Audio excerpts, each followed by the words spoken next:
Hey guys, welcome to the Liberal Hive Mind. It's time to deprogram the leftist NPCs. And so today we're going to work on uninstalling the bidenomics.exe program because clearly it isn't working. And I've been arguing that for over a year at this point. Basically, since day one of the slogan, I've criticized Joe Biden continuously for doing a Bidenomics victory tour while people were struggling to make ends meet. And now it seems as though, well, I'm not the only one saying it, as now even CNN seems to be echoing the sentiment. It's reality check time. The whole Bidenomics shtick has failed. We got some stuff to get into, so let's roll the tape. All right, folks, well, it seems as though CNN has finally realized it. And misdemeanors. Joining us now, former Obama administration official Sarah Feinberg, strategic communications expert Lee Carter, and CNN political commentator and Spectrum News political anchor Errol Lewis. Good to have all of you with us.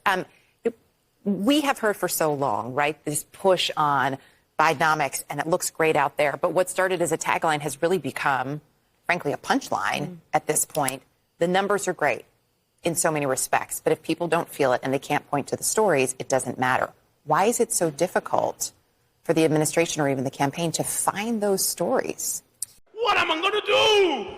It's really hard. And look, I think the reality is all of the numbers in the world on a day-to-day basis, whether they're headlines in newspapers or even when you're in the checkout line at Target or the grocery store, they might feel okay for a minute. But if your overall sort of sense of well-being, sense of certainty, sense of security doesn't feel right, then you're not going to feel better. Now, the gas prices coming down, I think, makes everybody feel a little bit better. I myself drove several hours this week, and I was like, oh, $40 feels a lot better than $70, right? So that's great. But the reality is if you feel like the country's not in a good place, on the right track, if you feel like your children aren't necessarily going to have a better shot than you, a better life than you, the one-off numbers don't help that much. Mortgage rates dropping below 7%. Inflation, a couple better inflation reports.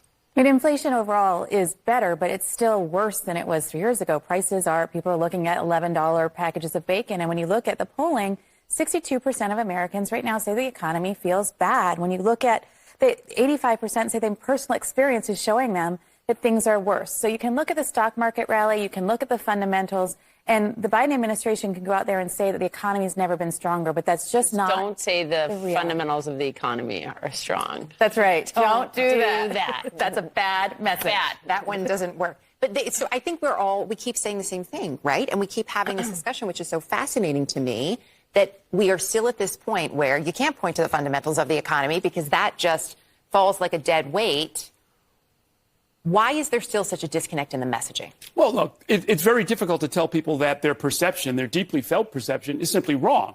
But, and certainly in an election season, you don't necessarily want to do that. But that's what somebody, whether it's the media or some other truth teller, has to tell people. It's like, listen, you might think that we're at record high unemployment, but the opposite is true, right? We haven't seen anything like this. You could sort of point to, if you want to approach it the way a politician would, you could also point to the help wanted signs that you see everywhere. There are actual labor shortages. The reality is if you go sort of sector by sector, town by town, and talk to people about what's happening with them, it's just the difficulty is that that's a very expensive conversation to have. I've got to say, though, in these instances, I don't think the facts are going to set anybody free. And I hate to say that. There's something very odd about watching these CNN panels. It feels less like an unbiased, neutral conversation, and more like you're in a Democrat campaign strategy back room. So I guess it seems as though the Democrats have finally come to the conclusion that you shouldn't be championing Bidenomics. They started off making fun of it, calling it Bidenomics. Well, guess what? It is Bidenomics. We have a lot more to do to put our plan is already paying off. And I'll give folks a little more, just my dad just says, a little more breathing room. Just a little more breathing room. That's what Bidenomics is all about. Are you sure about that? Yeah, it's definitely paying off, landing us straight in Great Recession and World War III territory. Just a little bit more breathing room, Joe Biden says, as if he still doesn't understand that people ran out of breathing room 12 months ago. There is no more breathing room. Credit card debt's at an all-time high, and people cannot keep up with their increased mortgage payments. And let's not even go into gas and bacon. This guy's an absolute out-of-touch fool. when the headlines are reading like this: U.S. homelessness up 12% to highest reported level as rents soar and pandemic aid lapses. The United States experienced a dramatic 12% increase in homelessness to its highest reported level, as soaring rents and a decline in pandemic assistance combined to put housing out of reach for more Americans, federal officials said Friday. About 653,000 people were homeless, the most since the country began using the yearly point-in-time survey in 2007. The total in the January count represents an increase of about 70,650 from a year earlier. And so essentially what's happening is that regular people are now being forced onto the streets, or in situations where they have to move in with loved ones, because the federal government printed all kinds of money, which went straight to the investor class, ballooning the prices of everything. I mean, where do you think the stimulus money went? Straight to property investors and major retailers. Printing money and handing out stimulus, the government pumped in fake demand for an extra year plus after the pandemic for absolutely no reason at all. Now all of a sudden everything costs double, and the government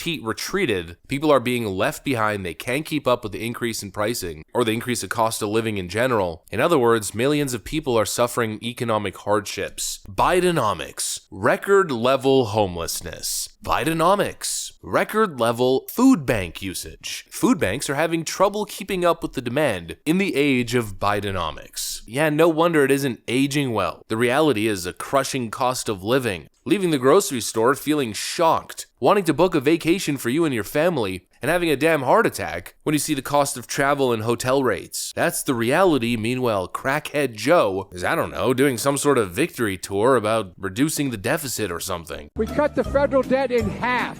Fact. In the first 2 years of my administration, I cut the debt by $1.7 trillion. $1.7 billion. $1.7 trillion. $1.7 trillion. $1.7 trillion. $7 billion. $1.7 trillion. $1.7 billion. It's a trillion dollars.